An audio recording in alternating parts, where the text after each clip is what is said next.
je me rends compte que j'ai pas fait d'update lecture depuis 2 mois et je crois qu'il est grand temps d'y remédier. Alors je vais pas vous présenter évidemment toutes les lectures que j'ai faites depuis 2 mois, bien que j'ai pas non plus un rythme très rapide.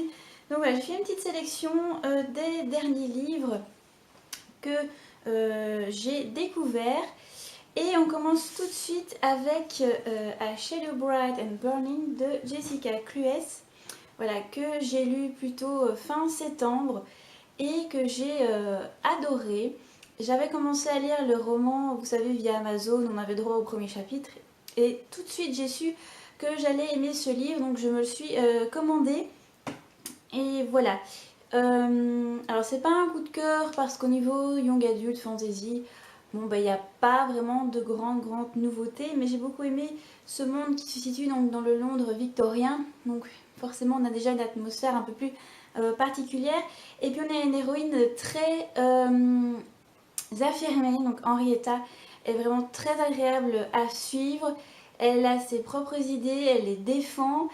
Et honnêtement, voilà, elle va au bout des choses, elle n'a pas peur, même si intérieurement elle doute. Alors, pour vous la faire courte, voilà, il y a une prophétie qui court comme quoi, voilà, une jeune fille possédant le pouvoir du feu va pouvoir sauver le Londres des anciens. Alors, les anciens, vous pouvez un petit peu les imaginer comme des monstres, il y en a 7. Et chacun a un pouvoir bien spécifique.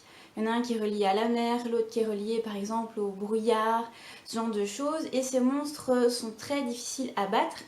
Donc au sein du Londres victorien, eh bien, il y a toute une organisation qui a été créée avec des jeunes enchanteurs. Alors je ne vous dirais pas des sorciers parce que c'est pas le terme qui est utilisé dans le livre. Mais donc des enchanteurs, donc ils manipulent très bien la magie. Et donc Henrietta serait l'élue puisqu'elle possède ce pouvoir de feu et eh bien c'est à elle à peut-être sauver le Londres avec ses nouveaux compagnons. Sauf que on n'est pas sûr que Henrietta soit l'élue, je vous dirai pas pourquoi. D'un autre côté, on découvre plein de choses donc, sur un petit peu l'univers de l'auteur. D'un côté, on a donc ces fameux enchanteurs et de l'autre, on a les magiciens. Alors les magiciens ne manipulent pas de la même manière donc la magie que les enchanteurs, ce qui provoque une sorte de guéguerre entre les deux. Voilà, ils se supportent pas et on va découvrir un petit peu comment chacun évolue et j'ai trouvé ça très intéressant. La fin ne m'a pas laissé bouche bée ou ce genre de choses. C'était une fin que j'ai bien appréciée. Et je veux dire, on n'attend pas la suite avec grande impatience. Mais ma curiosité est piquée et je lirai absolument le second tome avec plaisir. Donc si vous aimez ce genre d'univers, je peux que vous conseiller ce roman.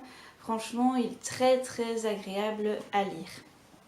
Alors, j'ai continué sur ma bonne lancée toujours en VO. Vous savez que j'aime beaucoup privilégier la VO avec Sorceresse de Claudia Gray que j'avais commencé, c'est vrai, en août. Et puis finalement, j'ai pour habitude de lire pas mal de romans en même temps.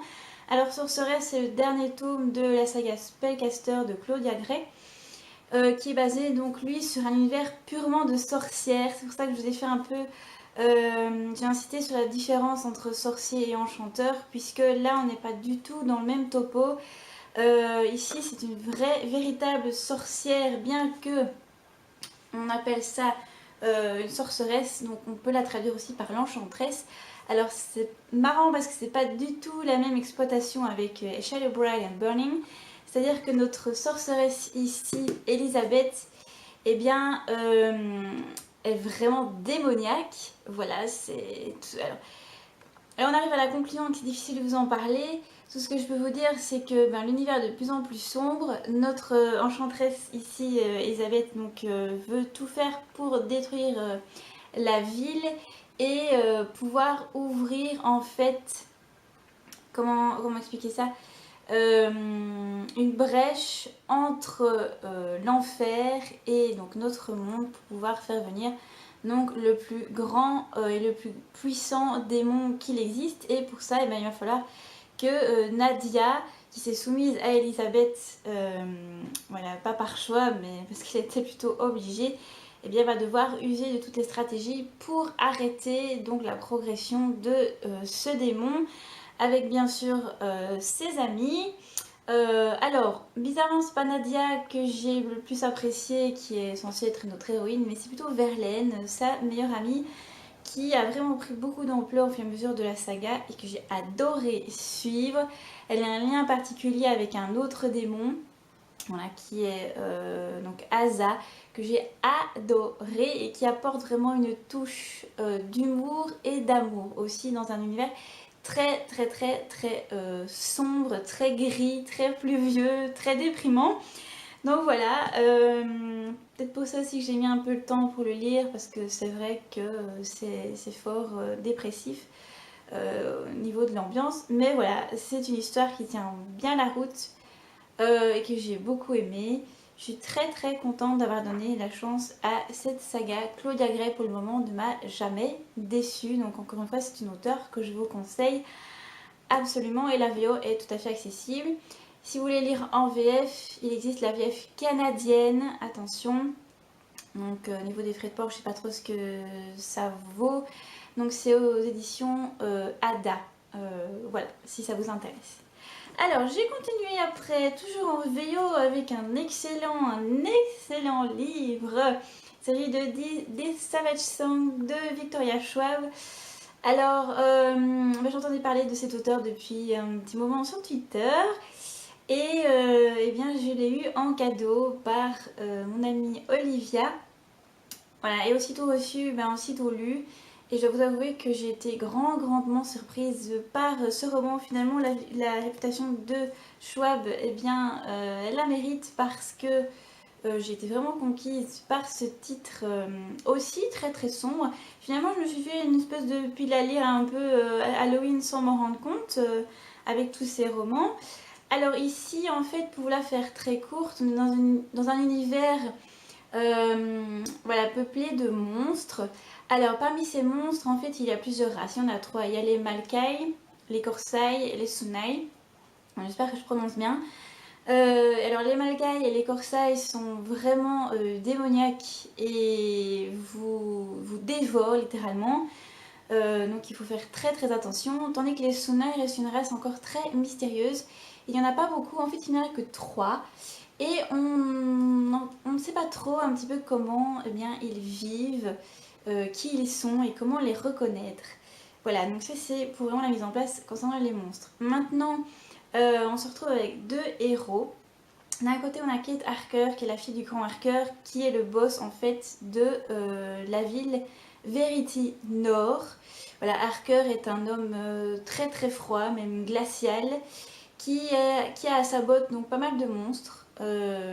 Voilà, il les contrôle et offre une protection toute relative à la population grâce à un médaillon en métal qui repousse ces monstres.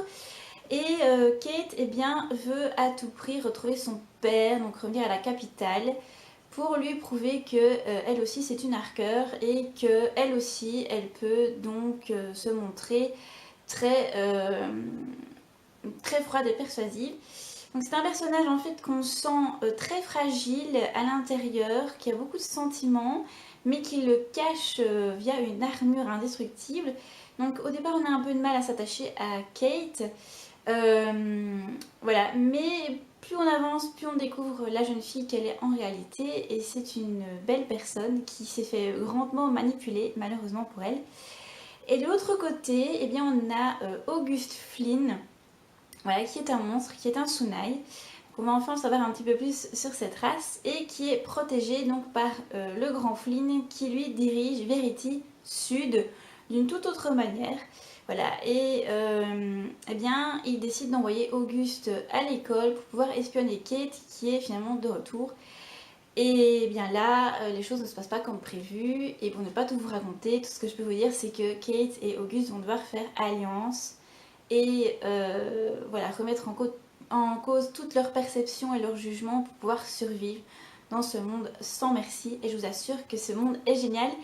L'auteur a imaginez un truc super qui tient la route et alors il y a plein d'événements, plein de révélations que je n'avais absolument pas vu venir. La fin m'a laissé bouche bée, donc j'ai très hâte de lire le second tome. Encore une fois, je ne peux que vous conseiller ce titre plutôt abordable en VO. Et alors, on continue avec une lecture VF que j'ai pas du tout aimé. Il s'agit de Au pays de l'ailleurs de Taher Mafi. Alors pourtant Taher Mafi, je l'aime beaucoup, j'avais adoré la saga Shatter Me. Donc je me réjouissais de découvrir l'auteur dans un autre style, puisque là on parle dans du middle grade, avec Alice qui a 12 ans et qui vit dans un monde régi aussi également par la magie. Oui, finalement, quand c'est pas les monstres, c'est la magie.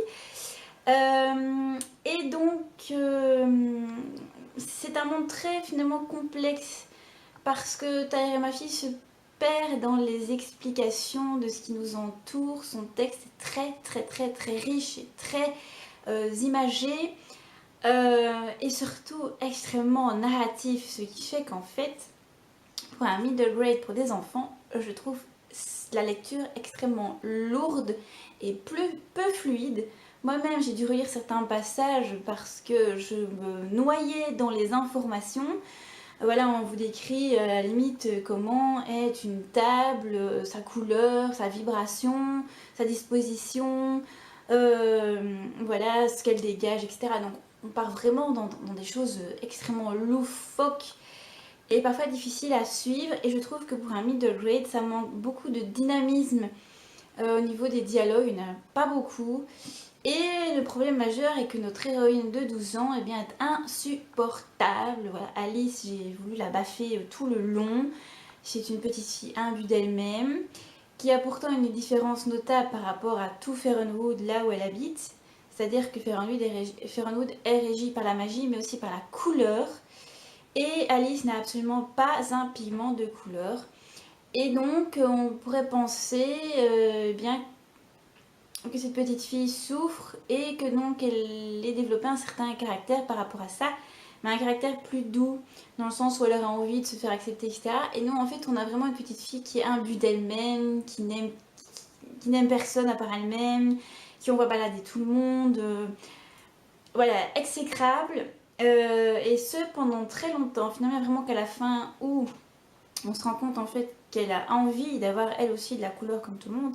Mais voilà, pendant les premières 200 pages, j'ai eu extrêmement du mal à lire ce roman. Et je vous cache pas que j'ai lu la suite en diagonale, parce que pour pouvoir quand même me faire un avis global, j'ai quand même lu les 50 dernières pages plus attentivement. Mais pour moi, ce fut une vraie torture, ce roman. J'ai pas du tout aimé ni le style, ni les personnages, ni l'univers qui, en fait, plus on avance, plus devient une revisite de Alice au Pays des Merveilles. Donc pas vraiment de grandes nouveautés. J'ai pas trouvé ça plus original. Voilà, ma fille a voulu en faire trop dans son style d'écriture, surtout qu'en plus elle intègre le narrateur qui nous parle toutes les 5 minutes. Donc il y a encore... Elle installe vraiment une barrière entre le lecteur et les personnages. Et voilà, voilà. Et je n'ai pas pu vraiment apprécier cette lecture. Pour moi, c'est un 0 pointé. C'était pas du tout écrit pour moi. Maintenant, j'espère que d'autres apprécieront beaucoup mieux cette histoire. Voilà, si ça vous tente, moi je dis toujours, faites votre propre avis surtout.